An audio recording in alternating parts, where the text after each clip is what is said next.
Hey everybody, Prepper Nurse 1 here.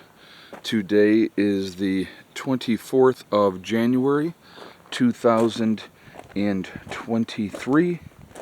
I guess I keep saying 2022, so my apologies. Absolutely gorgeous day today. Now, we were freezing yesterday. Yesterday was cold. Not freezing, but it was in the 20s all day. Very cool day. Today we're looking at a high in the mid 40s and it feels fantastic. The sun is kicking. We're going to walk in here real quick and we're going to take a look at what the solar is doing. Let's see. Alright, charging 86%. Hopefully you guys can see that. So the solar is doing very, very well. Of course I got it. Okay, good, that worked. So the solar's doing fantastic. So just love seeing that sunshine. That makes you just feel so much better. And it actually dries things out a little bit as well. And we could definitely use that. We've had so much rain and snow and just, again, let me just state ahead of time, I am not complaining about the winter so far in any way, shape, or form. It's been very, very mild winter. So I can't complain about that at all. And so as you can see, here we are towards the end of January and we have no snow on the ground. So I am not complaining. I know that things haven't been terrible up in New York either. I know they did get some snow. I talked to Heather yesterday and she said it was snowing up there yesterday. But I will take this, and I will take that nice orange glow in the sky any day of the week. I love that part. It just makes you feel so much better when you get out and you get into the decent weather. It just makes you feel better overall. All right, so I wanted to talk about in this video, what are they thinking? All right, so what do I mean? That's going to be the title of this video. What are they thinking? Well, I'll tell you what, I don't know. I'd like to be a fly in a wall and try to figure out what these lunatics are doing. I really do. I wish I could try to figure that out. So you had Russia has stated that if NATO and the Americans give Ukraine tanks, that, the nuclear option is absolutely on the table. They basically warned them. And I want, again, I'm not rah, Russia. I don't want you guys to think that, because I'm not. That's not my country. My country is the United States of America. But I'm also intelligent enough to realize you don't poke the bear. Okay? You don't poke the bear. And you have a country that has nuclear capabilities, very strong nuclear capabilities, and you are goading them, you're pushing them, and they are in a situation where they're in a war. Yes, I will be the first to say they started it, we got it, we understand that. I'm not trying to justify anything, but I'm trying to look at it from a perspective of a Russian point of view. If all these other countries, although not actively fighting in there, right? Not actively fighting, but they are providing weapons and armaments that are being used to kill Russian soldiers.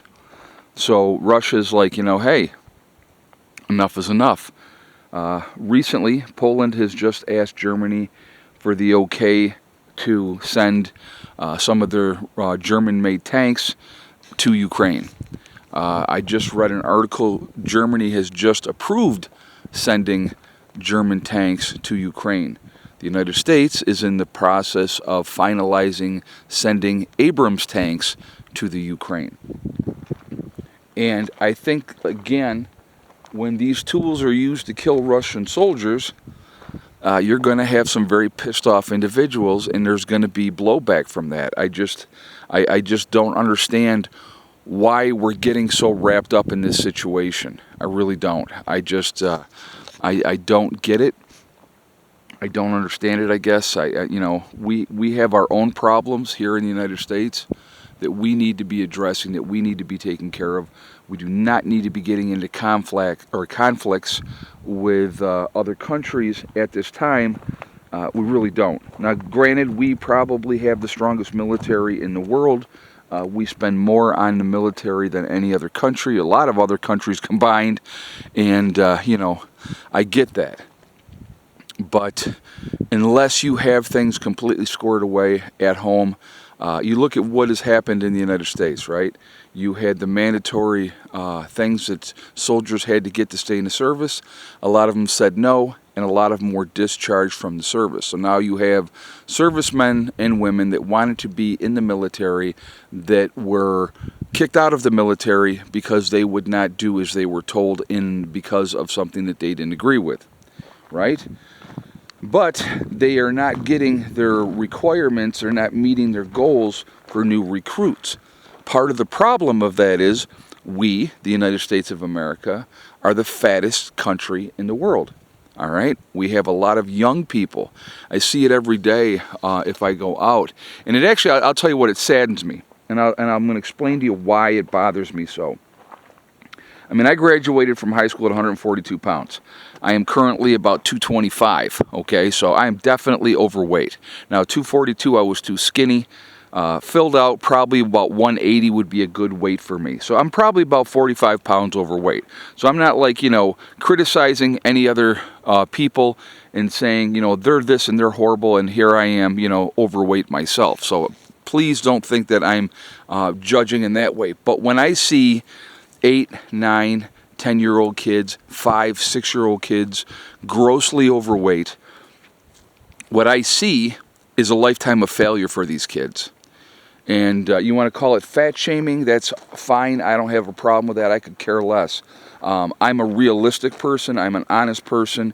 You're setting these kids up for a lifetime of failure because they're going to have more health or health-related problems than the average person because of the extra weight.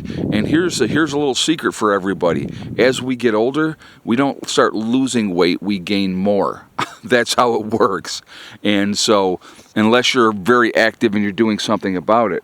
But if you are a 10-year-old kid and you're already 50, 60 pounds overweight of where you should be, you're setting these kids up, and it's just not right. It's just absolutely is not right.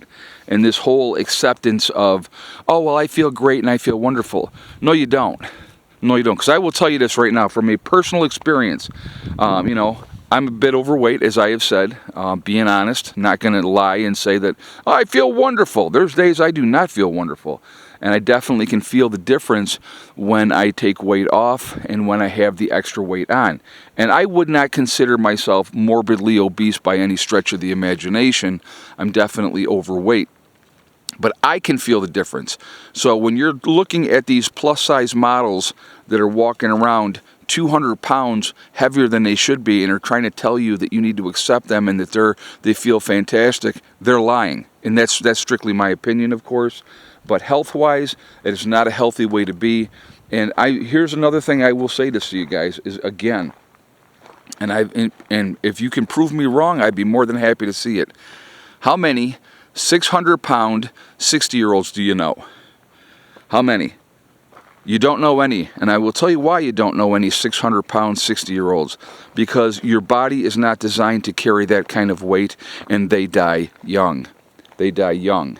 Even somebody that's 350 pounds, a lot of times they're having that heart attack, having all kinds of problems, health issues-wise, and their life is shortened because of it. So when I say that these parents are setting their kids up for a lifetime of failure, that's what I mean when I say that. So something to think about. But anyway, I want to hear your thoughts. So that's why we're not meeting our recruiting goals for the military, because people can't make the weight limit to be able to get in. They're too heavy. So anyway, this video is going on, and I do apologize. I got completely off the rails, which, wow, what a surprise, right? I do want to hear your feedback on this. What do you think of the Russia situation? What do you think of the weight issues that we have in this country as well? Because actually the title can kind of go for both of them. If I have a child that is that much overweight, I'm going to do everything in my power to help that child to be a successful person and, you know, to get rid of that weight. But anyhow, Remember, folks, we are all in this together. We are one race called the human race. As soon as we can figure that one out, we truly will be in much, much better shape. Also, remember to hug and kiss the ones that you love. Tell them every single day, tomorrow is not guaranteed. We never know what's going to happen in life, so it's really important that we tell the people that we care about every day how we feel. Last but not least, STD, step, thing, and day. One step at a time, one thing at a time, and one day at a time. Whatever you're trying to do, whatever you're trying to accomplish, you can do it. The only one stopping you is you. Have a great day, and I will talk to you later. Prepper Nurse 1, out for now.